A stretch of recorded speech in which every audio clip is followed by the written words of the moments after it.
5 रत्न है सार इस संसार में। पहला साधु संग, भगवान के भक्तों का, साधुओं का संग करें।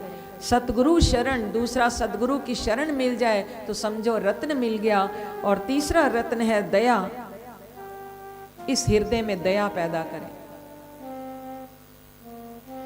अगर हम दीन दुखियों पर दया करेंगे तो कृपा के सागर, दया के सागर, करुणा निधान स्वयं भगवान भी हम पर दया करेंगे। चौथा रत्न है दीन उपकार। दीन, स्वयं तुलसीदास जी दीन बनकर प्रभु की शरण में आते हैं। पहले ही दोया आप हनुमान चालीसा का भी पढ़ते हैं तो क्या होता है उसमें, बुद्धिहीन तनु जान के। मेरे में कोई बुद्धि नहीं, कोई विवेक नहीं, कोई ज्ञान नहीं। इतने बड़े ज्ञानी तुलसीदास जी, ऋषि वाल्मीकि जी का ही अवतार थे वो। इतने बड़े ज्ञानी होकर और तुलसीदास जी ने लिखा बुद्धिहीन तनु जान के।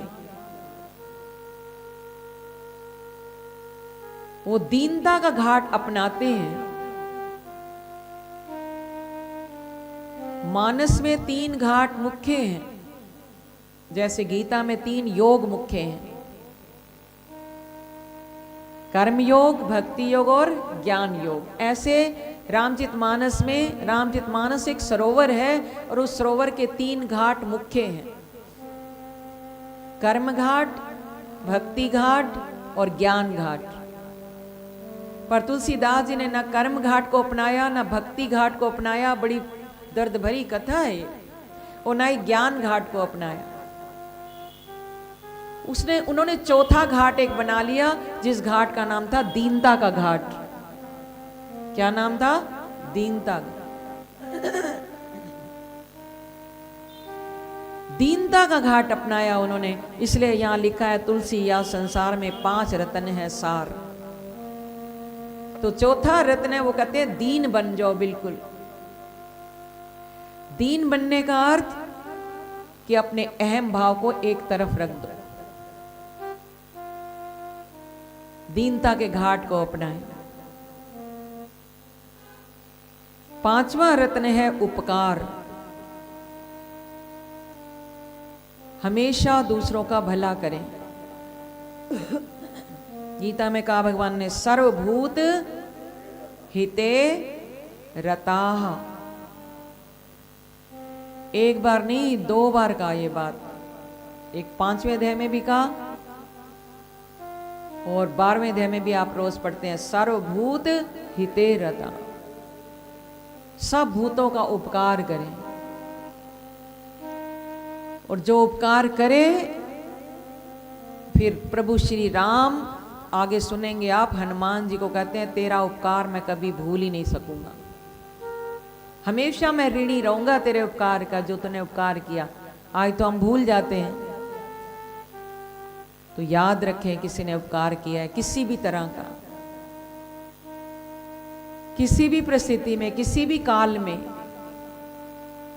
आज कोई निंदा कर दे, अपमान कर दे, वो तो जीवन पर्यंत हम याद रखते हैं, मरते दम तक हमारे अंदर की वो अग्नि बुझती नहीं है। और किसी ने उपकार कर दिया, उसके उपकार को तो बस स्वार्थ खत्म हुआ तो झट से ही मिट्टी में मिला देते हैं, भूल जाते हैं।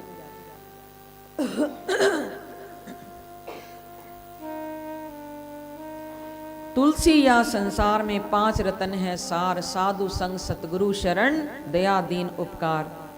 साधु अवज्ञा कर फलु ऐसा, जरी नगर अनाथ कर जैसा। इसलिए कहा, बड़े भाग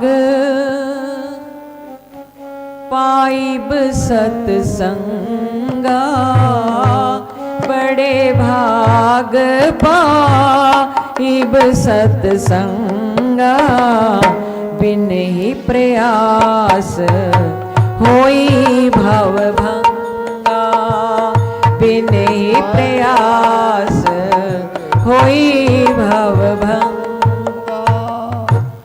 बड़े भाग पाइब सतसंगा, बड़े भाग पाइब सतसंगा। बिन ही प्रयास होई भव भंगा, बिन ही प्रयास होई भव भंगा। कितनी अच्छी चौपाई लिखी तुलसीदास जी ने। अगर सत्संग मिला है तो बड़े भाग्य से मिला है। आ जाए आ जाए।